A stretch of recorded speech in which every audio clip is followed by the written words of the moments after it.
Bora falar agora sobre o Cruzeiro. Será que se o Fagner voltar para o Corinthians, o filho dele, o Henrique Lemos, permanece na Raposa? Existe convicção de que sim. Independentemente do futuro do pai, o Henrique Lemos, atleta de 15 anos de idade que atua no Sub-15, permanecerá para a próxima temporada. O Cruzeiro está encantado com esse menino e assegura que o jogador também está super feliz com a toca da Raposa. O Henrique joga de volante, de meia e até de lateral. Enorme capacidade técnica e muito potencial para continuar crescendo. Cheguei a conversar com o Adilson Batista, que é um dos chefes das categorias de base do Cruzeiro, e ele conta que já havia se impressionado com o Henrique no ano passado, numa competição chamada Copa Umbro. O Henrique se mudou junto com o pai para o Cruzeiro, tem dado excelentes impressões e a tendência é que permaneça independentemente do futuro.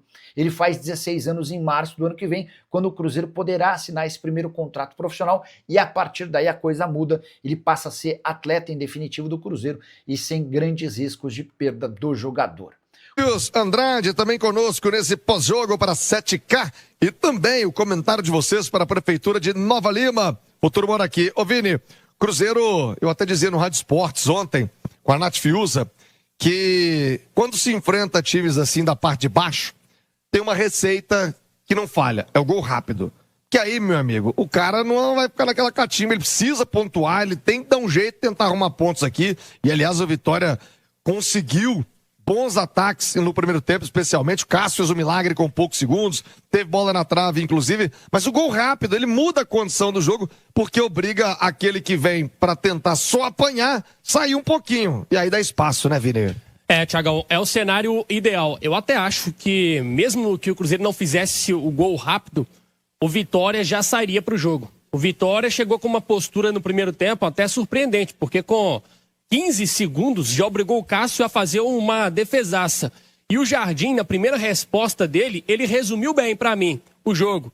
Os gols no primeiro tempo e a organização no segundo tempo. O primeiro tempo foi meio maluco. Um 3-1 que não foi construído de uma forma fácil. O Cruzeiro sofreu mais defensivamente do que de costume, principalmente jogando no Mineirão. Ficou um jogo de trocação. O Vitória foi pra cima. O Vitória jogou tudo ou nada no primeiro tempo. E o Cássio foi determinante. Para mim, duas situações fizeram a diferença para o Cruzeiro construir essa vitória no primeiro tempo. A primeira, a diferença de qualidade entre os goleiros. O Cássio é um dos melhores do país, super decisivo. E pelo lado do Vitória, um Thiago Couto completamente mal, né? O Thiago Couto estava muito inseguro, perdido, né? Inseguro. E fez a diferença, porque o que foi no gol do Cruzeiro o Cássio pegou, o que foi no gol do Vitória o Thiago aceitou. E o outro aspecto que faz a diferença é a bola cair no pé do Caio Jorge ou cair no pé do Renato Kaiser, que é até bom jogador, mas não se compara ao Caio Jorge. E não só do Renato Kaiser, mas de todos os outros atacantes do Vitória, que não se comparam em relação à qualidade técnica do Cruzeiro. Então, o poder de definição do Cruzeiro fez a diferença no primeiro tempo e do lado do Vitória martelou, mas não conseguiu fazer o gol.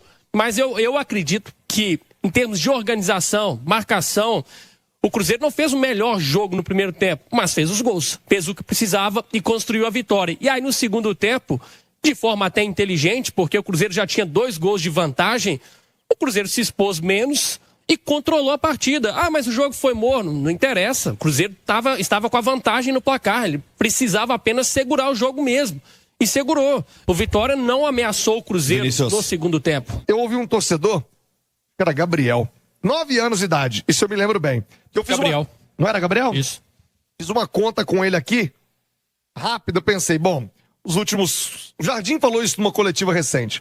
O Gabriel tem 9 anos. Ele tá desfrutando de algo que ele não viu na vida dele com o Cruzeiro. Porque se pega aí 5 anos pra trás, né, pré-rebaixamento, ele era bebezinho, 2 anos, 3 anos, não entendia as coisas. A última vez que o Cruzeiro disputou a Libertadores, em 2019. Então ele tinha 3 anos. Não fazia entender o que estava se passando no mundo, muito menos no Cruzeiro. Então tem uma geração inteira, e aí você estende isso ao torcedor de 15, 16, ou adolescente, né, que já está caminhando ali para a vida adulta, que não vivenciou. Ele pode ter visto ali, pequenininho, com um pai mais fanático, mas não vivenciou o estádio, uma atmosfera de Libertadores. E isso tem uma representatividade geracional muito grande. eu acho que são pelo menos 2 gerações de torcedores do Cruzeiro que vão viver uma Libertadores pela primeira vez. O que é uma loucura, por se falar de um time bicampeão de Libertadores, para se falar de um time reconhecido no continente inteiro como um grande vencedor da competição. Um cenário muito legal, importante e histórico, essa volta do Cruzeiro à Libertadores, amigo. Representa muito, Thiago, porque a gente está falando de uma temporada em que o Cruzeiro voltou a ser protagonista. Tem batido nessa tecla e é para se exaltar. Porque quando eu falo que se não der para ser campeão brasileiro, ok, porque o contexto, ele mostra que Palmeiras e Flamengo estão numa prateleira acima dos demais times do futebol brasileiro. E isso a gente precisa entender que o Palmeiras e o Flamengo viveram um processo já de reconstrução há mais tempo. Eles estão nesse nível de investimento há quantos anos? Há pelo menos 7 anos nessa reorganização. O Cruzeiro está retomando agora esse nível maior de investimento, mudança de patamar, e é o único time que incomodou de fato Palmeiras e Flamengo nesse campeonato. E ainda alimenta uma esperança de ser campeão. Mas se não der, já é uma campanha espetacular. De já estar garantido na Copa Libertadores com muitas rodadas de antecedência. Agora você imagina como é que vai ser o clima aqui no Mineirão ano que vem, um jogo de Libertadores. Imagina um jogo de estreia do Cruzeiro aqui na Libertadores, como que vai ser a atmosfera. Porque o Cruzeiro na Libertadores tem uma história vitoriosa, mas desde 2019, né, não participa dessa competição. Por tudo que a gente já sabe, né, que aconteceu com a história do Cruzeiro. Então, esse torcedor, por exemplo, o garoto aqui de 9 anos, ele não vivenciou isso. Ele vai vivenciar isso a partir do ano que vem. E aí o Cruzeiro, aos poucos, eu diria nem aos poucos, tá? Porque eu acho que o salto foi rápido a partir da retomada aí do Pedrinho, quando ele assume o Cruzeiro. O salto foi rápido, já de colocar o Cruzeiro aí, né, entre os protagonistas do futebol brasileiro.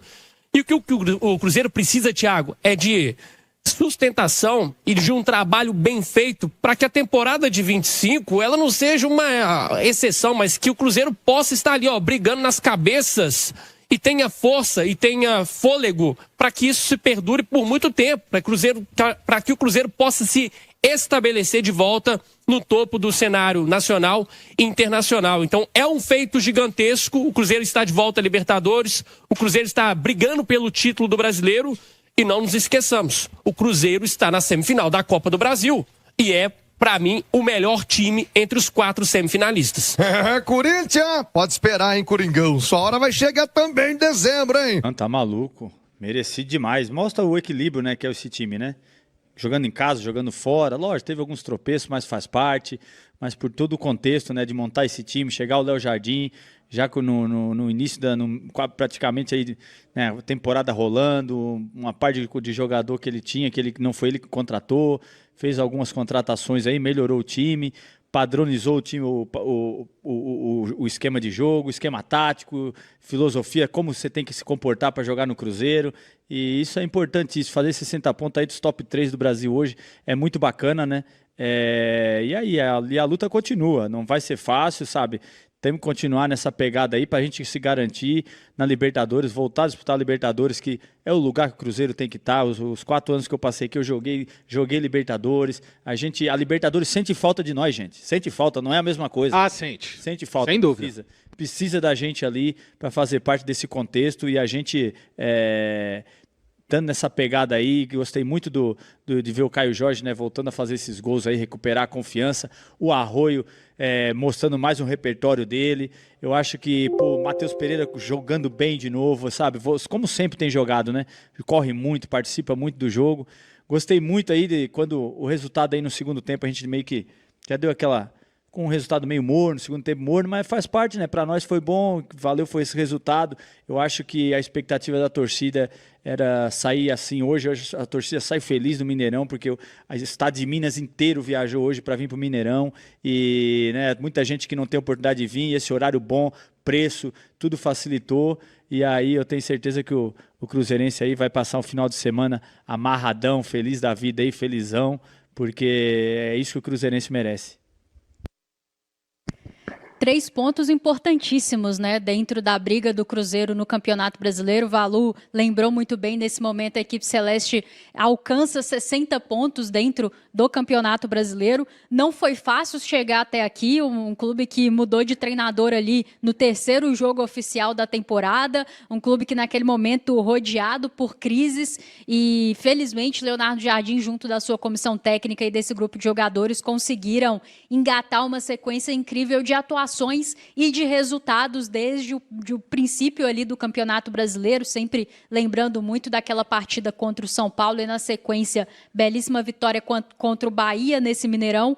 E hoje o Cruzeiro alcança 60 pontos, segue como um dos melhores mandantes da competição, segue na terceira colocação com uma ótima pontuação e nesse momento com o G5 no Campeonato Brasileiro, muito, mas muito perto de confirmar a vaga direta na Libertadores, que é o nosso primeiro objetivo, num jogo que não foi simples. Acredito até que o placar dá uma impressão diferente do que foi a partida. E foi aquilo que falávamos aqui no pré-jogo. Vitória, principalmente pós-Jair Ventura, é o tipo de equipe que vai vender caro os seus resultados. E o Vitória, com 20 segundos de jogo, teve uma belíssima oportunidade de abrir o placar e o Cássio fez uma defesa espetacular. Nós sabíamos que a nossa dupla de zaga teria alguma dificuldade. O João Marcelo é um excelente zagueiro, mas está sem ritmo de jogo. E no primeiro tempo, em algum momento, isso foi um problema. A dupla ali um pouco insegura. Acredito que eles cresceram e melhoraram ao longo da partida. Terminaram a partida de forma segura, o que é um ponto positivo. Mas defensivamente o Cruzeiro sofreu. Não achei uma boa partida do William, não achei uma boa partida do Lucas Silva. Muito espaço entre as linhas ali dos nossos volantes e dos nossos zagueiros. Achei, inclusive, que o Lucas Romero fez uma ótima partida e talvez se tivesse um pouquinho abaixo, viu, Guerreiro? A gente teria sofrido mais, porque acredito que ele esteve sobrecarregado, ainda assim conseguiu entregar um bom jogo. Então foi uma partida que defensivamente o Cruzeiro sofreu mais do que eu gostaria, Valor, até depois se você quiser falar sobre isso. Mas ofensivamente foi um Cruzeiro dentro daquilo que a gente espera e dentro daquilo que mostrou nos melhores momentos nesse campeonato. Foram 13 finalizações do Cruzeiro e 10 na direção do gol. Aí é sempre bom lembrar que as 2 finalizações na trave, elas contam como finalizações que não foram na direção do gol, apesar, né, é como a estatística é. Então, para fora mesmo, somente uma finalização, e aí dessas 10 na direção do gol, o Cruzeiro conseguiu marcar 3 gols e o goleiro defendeu as outras 7. Então, é um Cruzeiro que conseguiu aproveitar melhor as suas oportunidades, finalizar melhor, finalizar na direção do gol e ter um aproveitamento melhor dessas oportunidades, marcou os gols em momentos cruciais assim da partida. Belíssimo jogo do Caio Jorge, aquela que pega na trave é um pecado, porque acho que ele fez tudo certo, mas acontece, é do futebol. E belíssimo gol do Arroio com a perna direita num momento crucial para recolocar o Cruzeiro com 2 gols de vantagem para esse intervalo. O time volta apresentando os mesmos problemas defensivos para mim. O Vitória vem para cima, não tem nada a perder, afinal de contas é o 17º colocado do Campeonato Brasileiro e o Cruzeiro sofre no início com os mesmos problemas defensivos, com problema de bola aérea defensiva que parecia ser um problema superado e nas últimas rodadas o Cruzeiro tem sofrido muito com bola aérea defensiva, mas aí, mais ou menos ali aos 15 do segundo tempo, o Cruzeiro consegue retomar as rédeas da partida, ficando com a posse da bola, valorizando mais essa posse de bola, construindo com um pouco mais de tranquilidade. Aí não conseguiu ampliar o placar, mas pelo menos parou de sofrer tanto. O Vitória parou de aparecer tanto assim no último terço, com condições de finalizar. Em linhas gerais, excelente pelo resultado. O público que foi ao Mineirão hoje, quase 60 mil pessoas, mereciam demais uma vitória. Mas aí são pequenos ajustes que precisam ser feitos e, na minha opinião, está muito claro que alguns jogadores estão sofrendo com o desgaste da temporada e é preciso gerir melhor os minutos desses atletas para que eles não fiquem prejudicados individualmente e o Cruzeiro coletivamente não fique prejudicado. Sei que nós estamos num momento complexo do ponto de vista de banco de reservas, perdemos atletas por lesão, mas é preciso, dentro desse plantel, encontrar soluções e falando nisso, que bom hoje ver o retorno do Japa. Acho que entrou bem, apesar dos poucos poucos minutos, é difícil fazer uma avaliação mais extensa, mas torço para que siga sendo uma opção viável para essa reta final, porque entendo que o meio-campo é o coração desse time, foi o que nos fez chegar tão bem até aqui, e agora a gente precisa de mais opções de gestão de minutos para seguir sendo forte nesse setor, sofrer menos defensivamente e apoiar melhor esse ataque. Mas em linhas gerais, muito feliz pelo resultado, Valu, são coisas a serem corrigidas, a gente torce para que na próxima rodada, com o retorno da nossa zaga titular, o Cruzeiro esteja mais seguro do ponto de vista defensivo, mas é seguir a nossa luta. E olha, é uma questão desse grupo se fechar e buscar fazer o melhor possível nessa reta final de Campeonato Brasileiro.